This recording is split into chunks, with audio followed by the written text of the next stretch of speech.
God savings. Iniligtas sa hatol. Dala ng tao, bunga ng kataas-taasan. Pag sinabing saving, nasave ka na. Kasi bakit? Yung anak, yung Jesus, na ipasok sa kanyang sinapupunan, siya yung magdadala ng kaligtasan ng bawat isa sa atin. Sino yon? Ang Panginoong Jesus. Siya mismo ang nag-declare, sabi niya, Mary proclaim God's saving sa hatol at sumpa, yung baga yung sa judgment. Si Maria ang nag-proclaim na kailangan yung kaligtasan sa sangkatauhan ay nasa sa atin dahil dala-dala niya ang magliligtas sa atin. Mary's proclaim how God's love the whole world with the love to make creation. Si Maria din ang nag-proclaim, sabi niya, na ang Diyos ay mapagmahal. Bakit ko nasabing mapagmahal ang Diyos? Why? For God so loved the world. Diba? Ibinigay niya yung kaisa-isang anak niya. Kabugtong-bugtungan na kanyang anak para sa atin.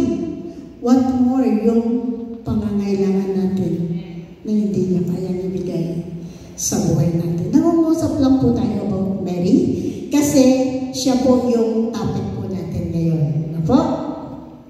Sabi niya, Mary's proclaim the greatness. Pag sinabi greatness, yun yung kadakilaan. Kadakilaan of God and how God name holy. No? Siya rin yung nagproklama na ang Diyos ay banal. Ang Diyos dapat siyang sambahin. Sabi niya, hindi ako ang dapat niyong sambahin. How God, sabi niya, si Maria mismo ang nagbigay ng halimbawa para sa... Sabi niya, Mary's proclaimed gratitude. Pag sinabing gratitude, prayer, gratitude is salitang pasasalamat. Dahil sinasabi, ang magpasalamat sa ating Panginoon ay huwag natin kakalimutan. Sapagkat siya mismo. Kaya nga sabi niya, God can perform the impossible. Why choose Mary to perform the impossible? Na aking tagapagligtas. Back po tayo sa ating topic number 3. Sabi niya, they are filled with joy in the Lord. Alam niyo po, pag napupuno ka, at yun ay alam mo, punong-puno ka na, doon mo na mararanasan. Gaya po ng naranasan po ni Mary. Diba? Ang puso niya ay nagagalak. Ang puso ng bawat isa nagagalak kasi we feel. Napupuno tayo. Pag ang banal na Espiritu ang siyang kumilos, sabi niya, Mary hymn of praise sa pamamagitan ng kanyang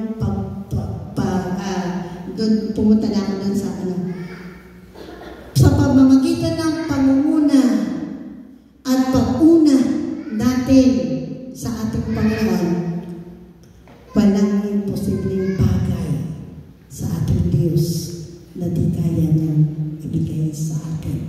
Pag napuno po tayo, alam ng bawat isa sa atin kung ano yung alam ng Panginoon, kung ano yung pangangailangan natin. Kaya nga sabi niya, they are filled with praise and joy in the Lord. Kasi nararanasan na natin Nararanasan na natin kung paano mapuno. Ako nga minsan pa, Lord, pag napupuno ng banal na Espiritu. Kaya nga sabi niya, they are filled with praise and joy in the Lord. Ang sarap, sabi ko nga. Minsan, nandun talaga sa puntong merong pagsubok na dala-dala. Pero pag alam mong puno ka, pero pag alam mong pinupuno ka ng Panginoon, lagi ang gaan na pakaramdam mo. Kahit may bit-bit ka mabigat. Ano po? Kahit alam mo, ang bigat-bigat mo ng dala-dala mo.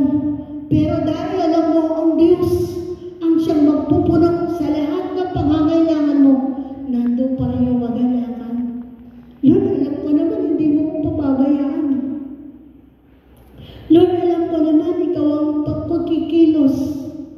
Gaya sa buhay po ni Maria. Kahit, alam niyo po, napakalaking responsibility ang tinanggap po ni Maria.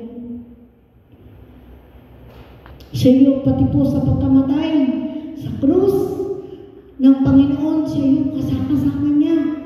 No? Maging sa kanya, kahit saan naman po siya dumako, alam niyo po, ang pagpupuno at puno ng kagalakan sa paglalingkod sa Panginoon. Yun ang dapat gawin ng isang mananampalataya sa bawat anak niya. So next is they are, number 4 na po tayo. Sabi niya, they were